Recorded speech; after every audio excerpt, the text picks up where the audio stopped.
Hi, I'm Chef Scotty, and I'm your ambassador to the amazing lifestyle that is Bertazzoni. And I wanted to spend just a few minutes with you, kind of giving you some tips, tricks, and techniques to get the most out of your Bertazzoni range.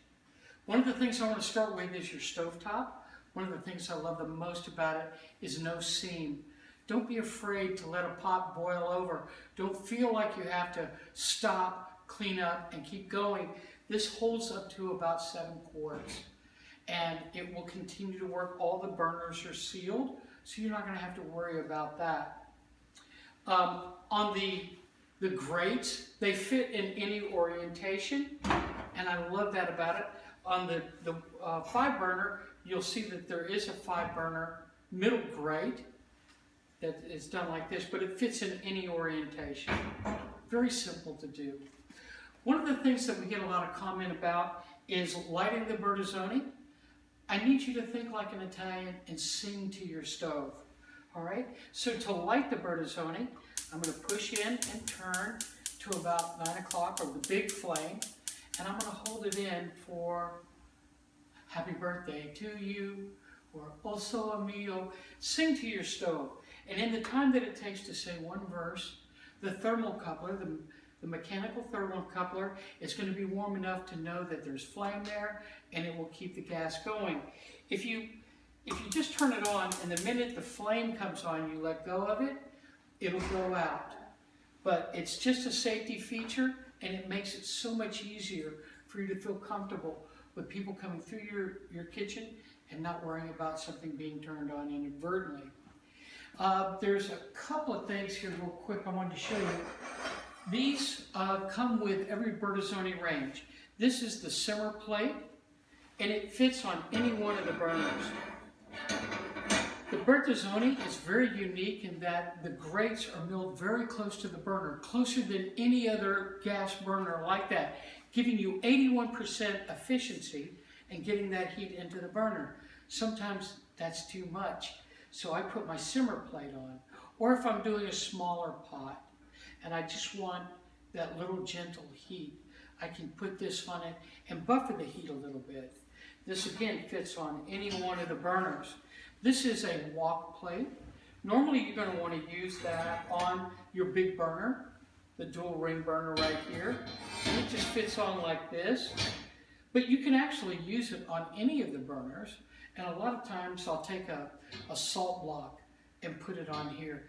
Anything you kind of want to raise off, I'll cook on the salt block, and then with gloves put it to a cutting board and take it right out to the patio to serve. These are interchangeable. Again, they fit on all the burners, and just a nice little kind of modification to it. Let's talk about the gas stove, because that's what most people want to know about. Interestingly enough, it cooks like an Italian. So in Italy, we don't turn the burner on. And let's say you set the oven for 350. It goes up to 365, turns the burner off, waits till it goes down to 325, and you get this. With the temperature in your oven, for an Italian, that's just not acceptable. So what we do on the Bertazzoni gas range, the flame stays on at all time. To light it, it's very simple. I recommend that you use the convection and the heat there. So the side with 2 icons is the convection fan. The one over here is bake only. And the only time I would use the bake is for long, slow braising, because you don't want to overheat your kitchen. But if I turn it right here, I've got nice, even heat. Now, on the other button, I push it in and just hold it. You can hear the popping. That's the ignition system working.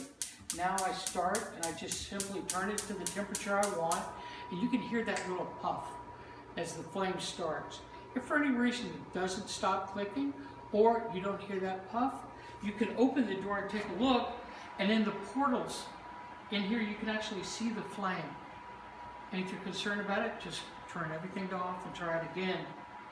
The one thing I do recommend with the Bertazzoni range, in every home in Italy, they have a breadstone. A breadstone goes on the bottom rack. Don't put it on the deck, put it on the bottom rack. You can put pots or pans on there. I'll put cookie sheets on there.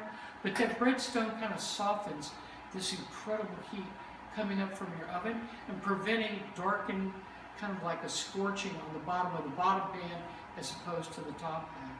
But with a breadstone in there, it's the most even, the most reverent, and the most moist baking environment that you can get.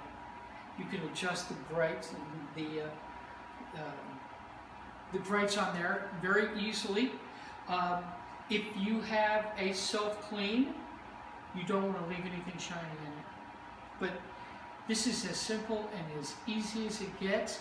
I strongly recommend, and I've seen a lot of people do that, they'll line the bottom of their oven with aluminum foil. Don't do that. The foil will actually melt and sear itself right to the bottom of the oven. Let it celebrate, let it drip, let it have fun. And when it takes time, just wipe it out. I'm Scotty, I'm your chef. If you have any other questions, just go to the website, call in, check in with the wonderful people here at the Reserve, and we'll get back with you with a great answer and maybe a few recipes to boot.